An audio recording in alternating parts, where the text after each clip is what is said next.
Live from New York City, it's the Gary Null Show. And now, your host, Gary Null. Hi, everyone. I'm Gary Null. Nice to have you with us today. We begin our journey today on listening about, hi, everyone. I'm Gary Null. Nice to be able to share this information with you today. We begin our program with a study from the Australian National University. And it talks about how when you have higher doses of magnesium, it helps keep dementia away. Well, I believe most of us, at least those of us over the age of 40, have someone in our lives or friends or know someone who is suffering from some form of dementia, including Alzheimer's. And unfortunately, at this time, the scientific community does not have a lot of positive solutions. It is progressive. There may be some points where a person gets a little bit of the long-term memory, but has virtually no short-term memory. They can't remember what they ate this morning, or even I asked someone recently, what's your weight today? Because they're losing a lot of weight, which is good. And they said, I don't remember. I said, when did you take your weight? About 2 minutes ago. In 2 minutes, they forgot their weight. This is not uncommon. And one of the problems is when someone is having dementia or memory loss, they don't remember what they forgot. And so I didn't say that. Yes, you did. We had this conversation. I don't remember it. It's very frustrating. So for those of you who are tending to someone with dementia or Alzheimer's, I certainly understand because I've done the same. I work with people and it can be frustrating. You just have to be very patient. And the best thing I suggest is have them have a notebook. So when something is important, they write it down. And then you ask them, go to your notebook. What does it say that you said you wanted to do today? And what did you want for your breakfast? And this way they can keep referring to it. But now we can add something else. And I use them, as the Australian National University suggests. So more magnesium into our daily diet leads to better brain health as we age. And that's according to the Neuroimaging and Brain Lab at the Australian National University. The researchers say increased intake of magnesium-rich foods like spinach and nuts and nut butters and your dark green leafy vegetables could also help reduce the risk of dementia. So now you're helping a person with dementia, and you're also helping prevent it. And that's the second leading cause of death in Australia and the seventh biggest killer globally. Now, if you thought it was bad at the beginning of COVID, it's going to get a lot worse. Why? We're now seeing in people who had COVID that they have long-term COVID, meaning it doesn't go away. And they also, we're ending up seeing people with autoimmune conditions and their overstimulation of the immune system. And one of the problems and side effects is dementia. Even people in their 30s and 40s are developing dementia because of COVID. This is just what we didn't know, now we do. All the more reason to be on a healthy protocol, making sure you're getting magnesium twice a day, not once a day, twice a day. Take it in the morning, half of your daily requirement, and take it in the evening. And I also believe we should increase the amount of magnesium daily, 500 milligrams in the morning from citrate, 500 milligrams in the early evening from citrate.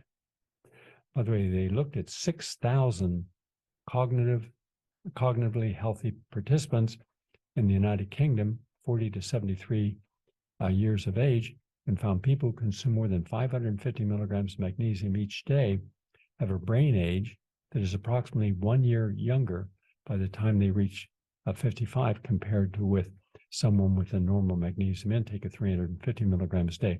Keep this in mind. There are lots of different forms of every nutrient you can take in. And citrate is one of the most important to get it actually into the system. You can take a lot of other forms of magnesium and only a small percentage is actually absorbed. One of the most difficult nutrients in the world to absorb in the body and have it actually be there is glutathione. Generally only about 5%, I repeat, 5% of glutathione actually makes it into your cells. And that's why taking intravenous vitamins, if you can, on a regular basis, it's not that expensive, especially glutathione, B12, and folic acid, gets it all in there, 100%, and that's what you need. Otherwise, person, I took a vitamin pill this morning and I got my calcium magnesium. No, you didn't. You got what was called calcium magnesium, but what form was it? If it's a cheap vitamin, you probably got the cheapest form, which is very poorly absorbed. So if you say you got your 350 milligrams of magnesium, maybe you got 30 milligrams actually getting into the tissue. So remember, what form of a nutrient you take makes a difference. And to help you in the very near future, I'm talking about in the next month, on my Classroom on the Air, I'm going to make a list of the form of vitamin you should take to make sure that it gets maximally absorbed and utilized by your cell. So that's coming. Also, it's going to be in a new updated version of my complete encyclopedia. So just, understand that we need more foods that have magnesium and calcium into our diet because it can help safeguard against neurodegenerative diseases and cognitive decline by the time we reach our 40s. Remember, 35 now is middle age. Now, there's a very important nutrient. You get it from eating grapes, the grape seed, the grape skin, and some other fruits.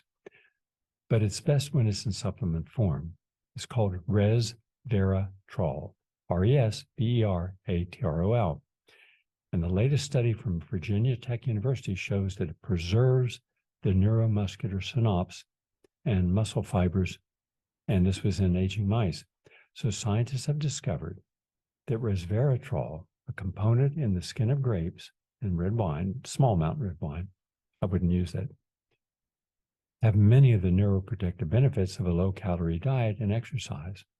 In this study, published in the Journal of Gerontology, scientists from the Virginia Tech Carlian Research Institute and their colleagues showed resveratrol as a supplement preserves muscle fibers as we age and helps protect connections between neurons called synapses from the negative effects of aging. So now we're all aging, but we shouldn't all be aging prematurely, and most people age prematurely. But some people actually age really fast, and we've seen that. The stress is the number one ager. Now, other things like deficiencies of nutrients, a poor diet, lots of pro-inflammatory items, highly acidic foods like alcohol, red meat and sugar, an overgrowth of bad bacteria in the intestine, all these contribute to premature aging.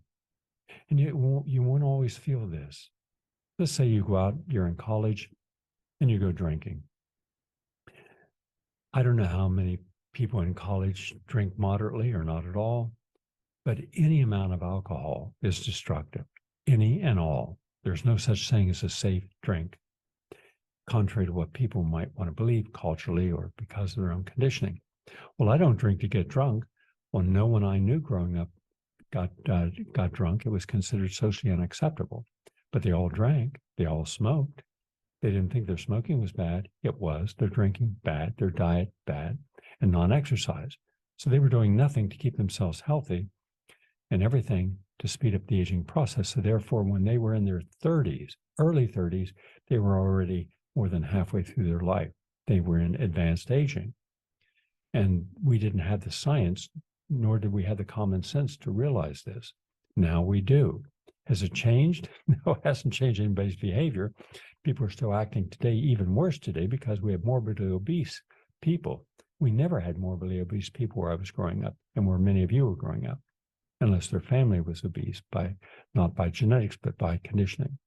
In any case, keep your weight down, exercise, and make sure you're taking resveratrol on a daily basis, because we now can show you the molecular changes that slow down motor deficits that occur with aging.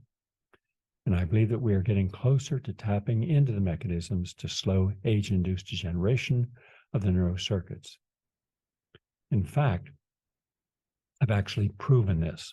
In fact, I don't know who else has done this, and I can't say I'm the only person in the world that's done it, but according to 5 of the leading anti-aging research foundation members, top people who created these foundations, and like the World Congress on Anti-Aging Medicine, I'm the only one who's done it in a clinical setting with all the parameters I've done with 5 separate anti-aging clinical studies, now about to do the 6th with, I believe, my newest anti-aging study, with the most important I've ever done, because I'm allowed, not them. They provided the previous protocol for exercise and supplements. I did the lifestyle modification, and but now I'm using my own knowledge, my whole lifetime of being an anti-aging scientist and a clinician, helping hundreds of thousands of people individually. And I believe now we can extend our lifespan by up to at least 5 years in 1 year. 1 year of effort, 5 years gained. How about that? Now, is that a theory? No, it's not. It's proof. Why?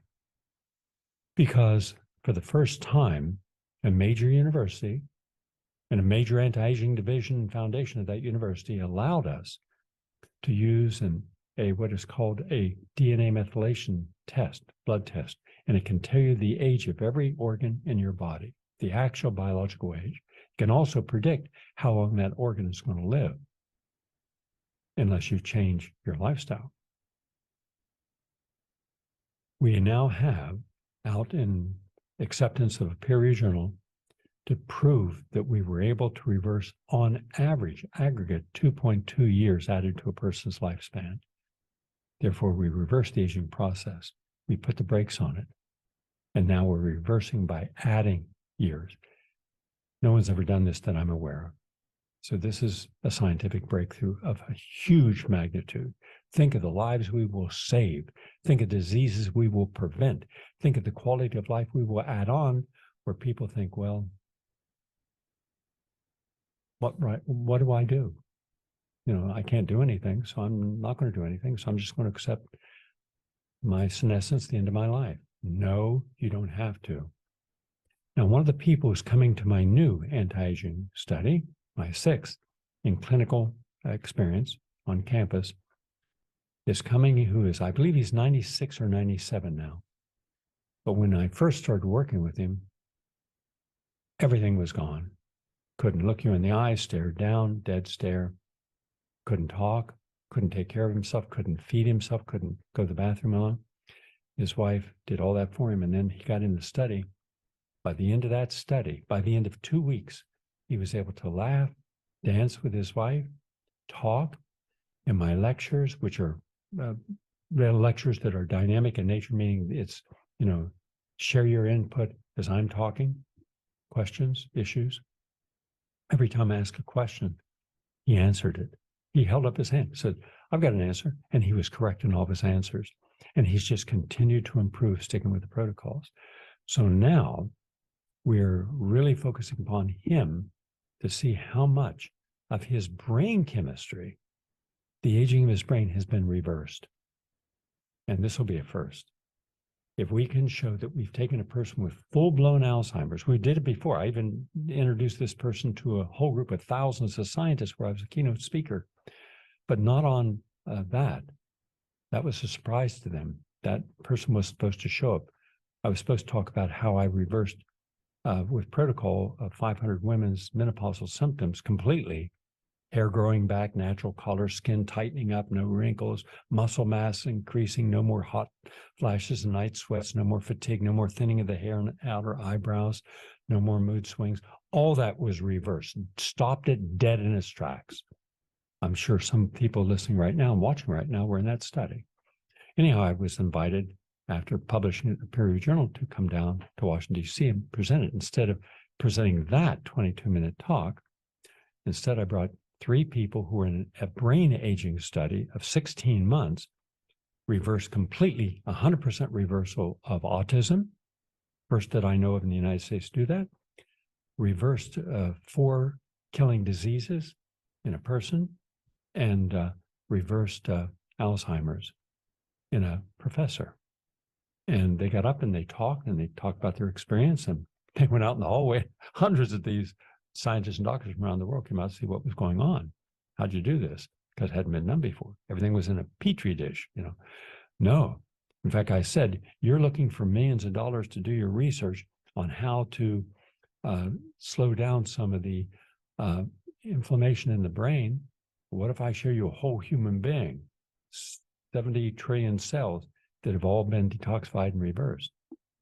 Well, so that's where we're at. So I'm very excited by this new coming up in just about 8 weeks from now. So we could set science history again. Because remember, half the people didn't finish the study correctly. Half the people did with great results. But you have to take an average. Even with that average, we ended up with positive, statistically significant results.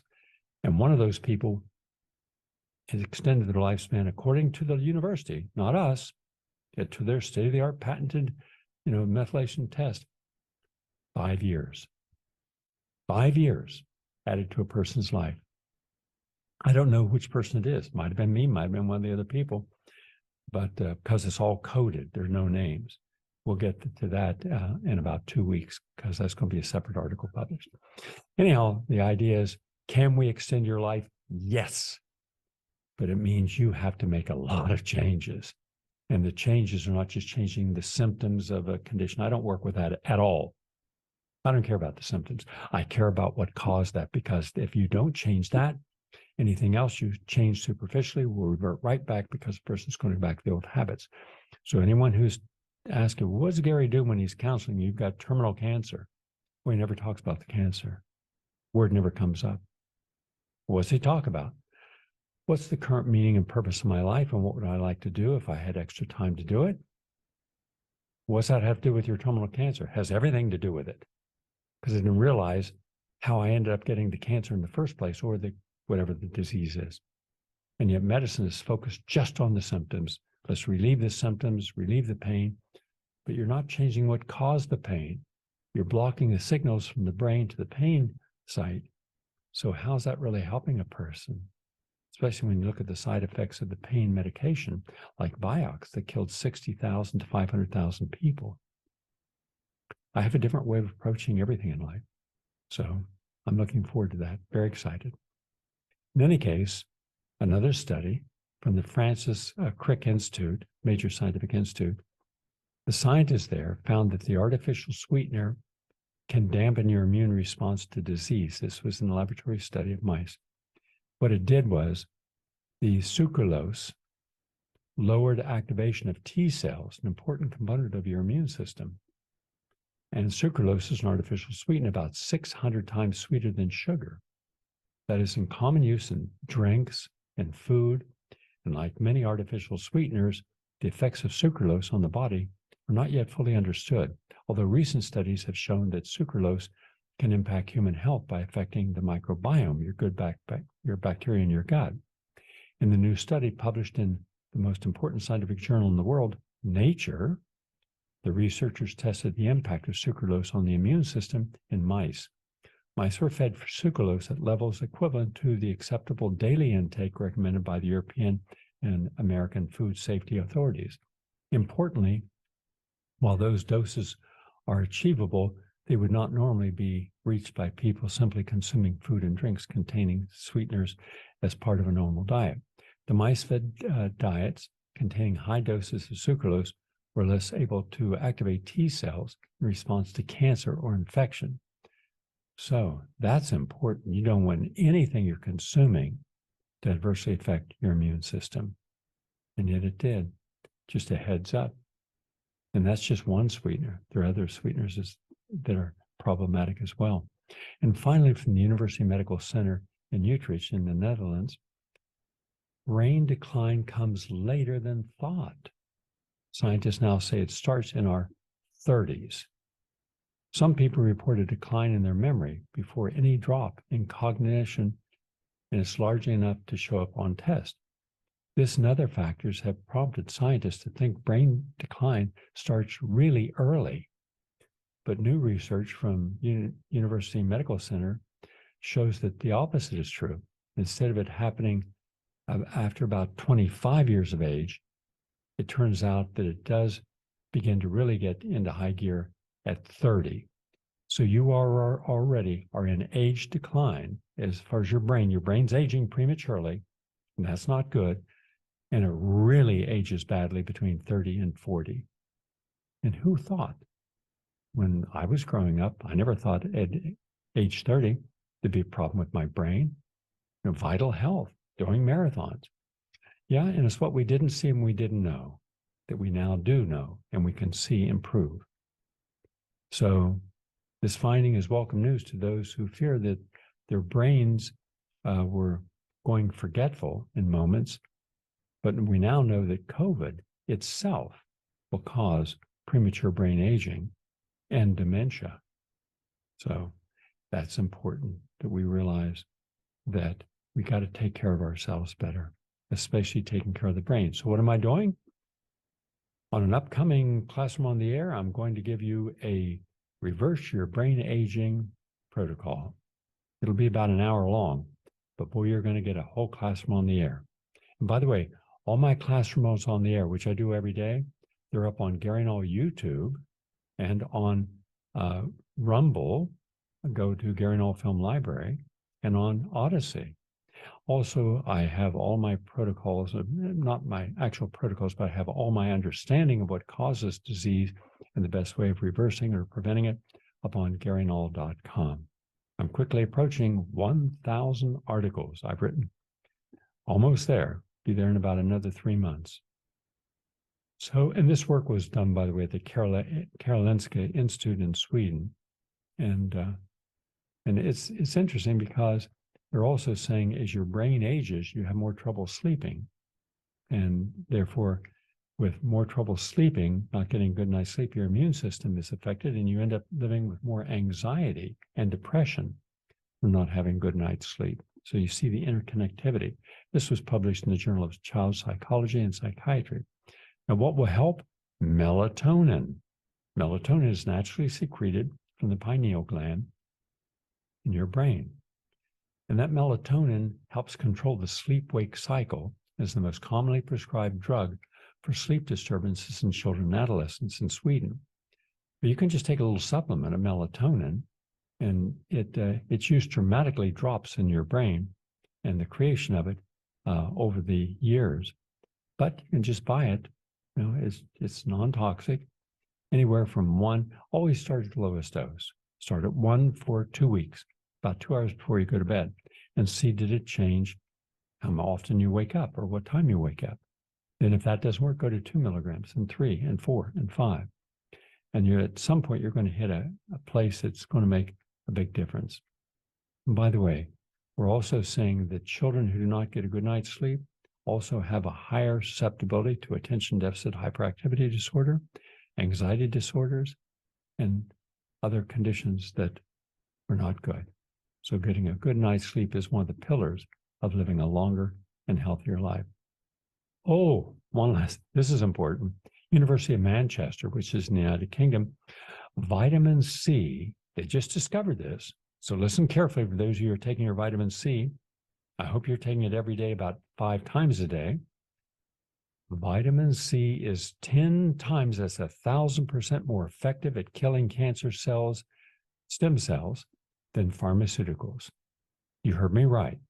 University of Manchester, which is in the United Kingdom, major study is claiming that vitamin C is more potent than some pharmaceutical drugs at killing the cancer stem cells.